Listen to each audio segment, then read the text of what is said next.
Good morning, everyone. Welcome to the Dawn Patrol. I'm Cliff Krieger, your host. Next to me is Bill Johnson, who's a professor at UMass Lowell. And on the Zoom, we have Mike Smith. And that's Fruan Kembang. He'll be with us till 7 o'clock. Seems to be over. Mike Smith, and out in western New York. Mike, it turns out that Bill Johnson here in the studio lived for 3 years in Buffalo, which is sort of out your way. Yeah. I did. Just down the road from me. Fru? Yep. Hello, Fru? So we've been talking about Israel and Hamas. So, Fru, why don't you give us your impression? What's your position, Fru? I think he who controls the camera controls the narrative and controls the public emotion. What really I was very disappointed, and maybe the world too, that from the president he echoed that they were beheading children. And I think that in itself, even though he retracted that statement, it just sends a very, very kind of a message to the international world about our own leaders. So, like I said, we are watching.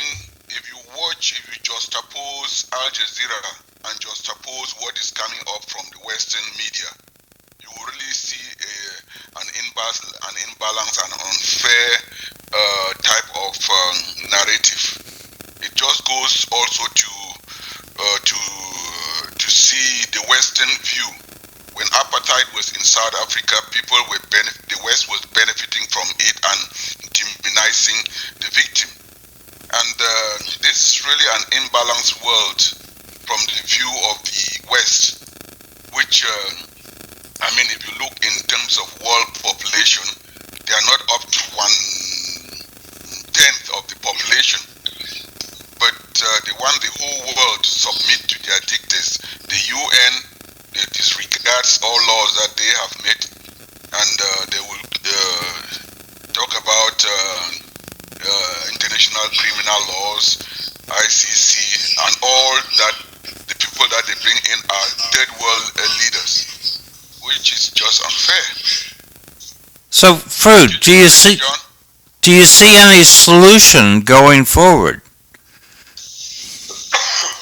Well, the only solution that I can see is, let's see what the Holy Book says. Do unto others as you would want them do unto you.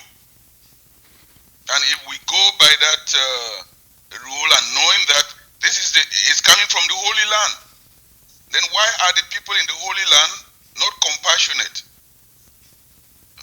on both sides? And if you look at the history, he who has suffers the most has a lot of compassion to give. Well, I know, but apparently, while you guys were off, I was reading something from a friend of mine who wrote, and he basically said that the Palestinians believe they should hold out until they get their old homes, wherever they may have been, they get them back. That's what the right of return is all about. It ain't happening. That's not going to happen. Well, Cliff, he who controls the media controls the narrative. No Palestinian controls the media to come out and also state their own position. It is hearsay interpreted by third parties, watered down, so that it gives a narrative to support the person who is controlling the tube. When we talk of censorship, when we glue ourselves and looking at the TV, we are here talking. It is just one point of view that we are seeing. And what I'm saying, I am not an all-knowing. I can see only one part of the angle, and may not even be live. And what I say here is gathering from various sources. So, but just because I am talking here doesn't mean that I know anything to be able to make any decision. And some people watching the tubes are not that savvy to know that what they are watching on TV is controlled. And when you go out of the script, you may lose your job. Well, yeah, but Hamas has shown itself to be pretty media savvy. They were using phones to film their activities last weekend and get that information out to people. When you are talking about BBC, Yeah. when you are talking about Radio France Internationale, when you are talking about the EU secretary, the lady coming out and unequivocally supporting one side, when you're talking about our own country, not feeling that those people over there, the innocent, the children that we are seeing, I am a father on both sides. If it is horrible for the innocent to be caught in it, and then the politicians are using this to score points and coming on TV and making very powerful statements. Where were they? The time for negotiation to do it, they don't. I mean, the guns can never solve any problem. We know that from Iraq to Afghanistan, from Libya to Syria, the guns can never solve it, and we know it. But we use it because we want to make money. If you see the amount of what is going in now, that money, those could have been used to alleviate the lives of people in this country and elsewhere. Oh yeah. But the European Union's Commission President Ursula von der Leyen, she got in some trouble for her wholehearted support of Israel. Some of the other politicians said that diplomats said that she was out of line. So it's during apartheid in South Africa, what happened in this country? They were condemning the Africans as if we don't have a soul. Until it was really, it came just, I don't know, it was God's act that we turn around again, remediation, because we know that the wind of change can never be stopped by mankind. It will come whenever. So I'm very, very hopeful that for everything to happen in that areas, mothers, fathers have to come together from both sides and not leave it in the hands of politicians, because politicians are there for their own interests, and it will come to a point where we know that the power of the people is more important than the people in power. And when both sides, the parents who bore the brunt of their children, their grandchildren, and their uncles and father, when they look into this, now you see that the power of the people will really manifest itself and bring down the people in power to make decisions.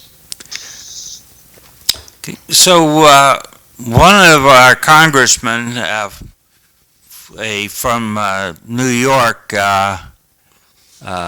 Congressman Bowman, has said that the U.S. should accept some of the 1 million Palestinian refugees that are being created right now.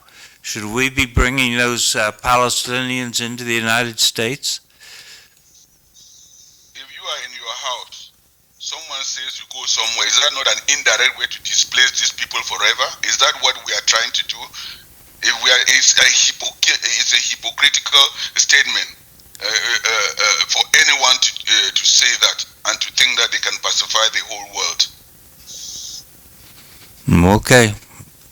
What's Mike got to say? The unfortunate thing here is that when you're dealing with people that are fanatical, they don't care about human life. They don't care about what happens to them. Then all the collateral damage with the civilians happens. Hamas only has one goal, is to eradicate the Jewish populations from the earth. And so they look at us, if they die, they're going to be rewarded for dying in this war. So they have it's almost impossible to fight that kind of enemy. And they are in their schools, they're teaching kids that are impressionable to hate the Jewish people instead of learning to try to get along and work along with each other. It's self-defeating. And so the Palestinian people have elected these people to run their area, their country, their territory. So it's a self-defeating purpose. And Hamas is smart enough to realize that they can use all this to their advantage. They can go in and do terrible things and then look like they're the victims, because the Palestinian civilians are going to suffer from this. And so I don't know how you get rid of that until you can teach people not to hate each other. I mean, we have the same problems in the United States with groups of people who hate each other for no other reason than they may be a different color or a different religion. The only difference here in the United States is you're allowed to voice your opinions. In a lot of countries, if you disagree with the government, they do bad things to you. So, I mean, until people can learn to get along with each other in that region and accept each other for who they are, we're going to continue to have these problems. It's like we're self-destructive. The human race in that area, in a lot of places in the world, we're self-destructive. So, Mike, go ahead, Fru. I was saying that there's no volcanic eruption without tremors, and it's erupting because there is no outlet for it. And if we are trying to say this, I say that the Bible says, "Do unto others what you would think can be done unto you." I agree with that. If we look at historically, it's not a one-week thing that we can think that we can just say. What they are saying now about the Palestinians is what they were saying, that the Africans in South Africa deserve to die. When the apartheid system was happening there, the West did not value any life equal to that of theirs. They were interested in the resources coming on that benefited them. Fru, I think I need to push back a little bit over your statements about apartheid. I agree that for a long time the West was silent on this issue, but the downfall of the apartheid system was in large part pushed by the West. In the 1980s, companies stopped investing in South Africa. There was immense pressure to dismantle this system. Now, you could say, yeah, but it existed for a very long time before that happened, and that's true. But I think it's not entirely fair to say it was all about money and the West never did anything to help dismantle this system. I don't think that's an accurate depiction of what's happened. Prof, you are very right. What I'm saying, the West came to that because the civilians, the Western population, rose up against the multinational corporations that were advancing this.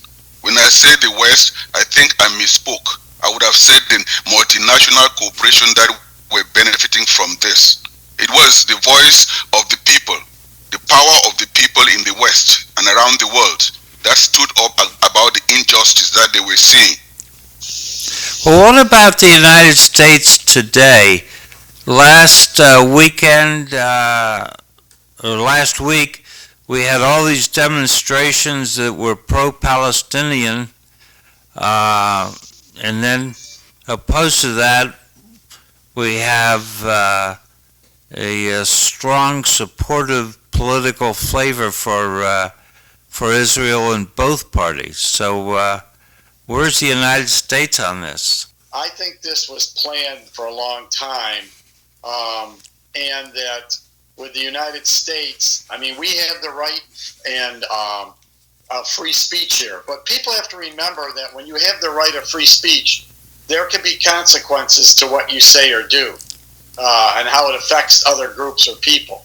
I mean, the Palestinians are going to suffer because of this. Hamas is like I said, they only have one goal in mind, and they're using the civilian population of the Palestinians as their shield, so to speak, against things. But the United States, I mean, I think this was planned because Hamas is seeing more and more Arab countries, Middle Eastern countries, start wanting to have relations with Israel, is what I talked about earlier, trying to get along, trying to realize we all need to work together on things to get along. And they don't want that. So, as far as the United States, we've always been a supporter of Israel. That's not going to change. The people in our country have the right to voice their opinions, but they have to realize when you voice your opinions, not everybody's going to agree with that, and there could be consequences to it. Like I read about that one person who their job offer was withdrawn from the law firm because they don't want all the bad publicity, or they don't want all the political stuff affecting them. So people have to realize you have the right for your free opinion, but there can be results to that free opinion. I just feel that when I watch the news, the blood of the Israelis and the blood of the Palestinians is red. So the pain on both sides, and what we are watching is not it's not something that I would like to wish to be there. And I just pray that this whole situation, God bring down His mercy on the Holy Land, and everything stops. There's no winners in this. Nobody wins. Everybody loses in this. Everybody. I think some people had thought once upon a time that the Palestinians would be absorbed by other Arab nations, but that never happened. The Arab nations weren't prepared to make that happen. Would that have been a solution? If we keep thinking like that, Cliff, I'm asking you, if you are in your own house, someone comes and tells you that he wants to absorb and dilute your own identity, would you? The other way of looking at it is you're in your own house and someone attacks your house, and then they say, oh, woe on me because, I live here too, so it's okay. Well, then let us coexist. And that is what, you remember during President Clinton, where both Prime Ministers, Yasser Arafat and the Israeli Prime Minister shook hands. Those were very happy moments that the world were longing for. And what happened if those two people, after seeing pain for so long, if they come and embrace like brothers, and people came after and something else happened, that shows that it could still work. We have to go. Fru, are you off to work? Yes, I am. Oh, okay. Happy Monday. Well, have a good day. Yeah, I just think that the problem is not the Palestinian civil population or the Israeli population. It's the radical groups like Hamas that are driving all this, because they do not care about trying to get along or trying to coexist. And until we can break that cycle, this will continue to happen over and over again. And the civilian population in all those areas will suffer because of it. Well, that's true. He who controls the media controls the narrative. Oh, yeah. We're going to take a break, and we'll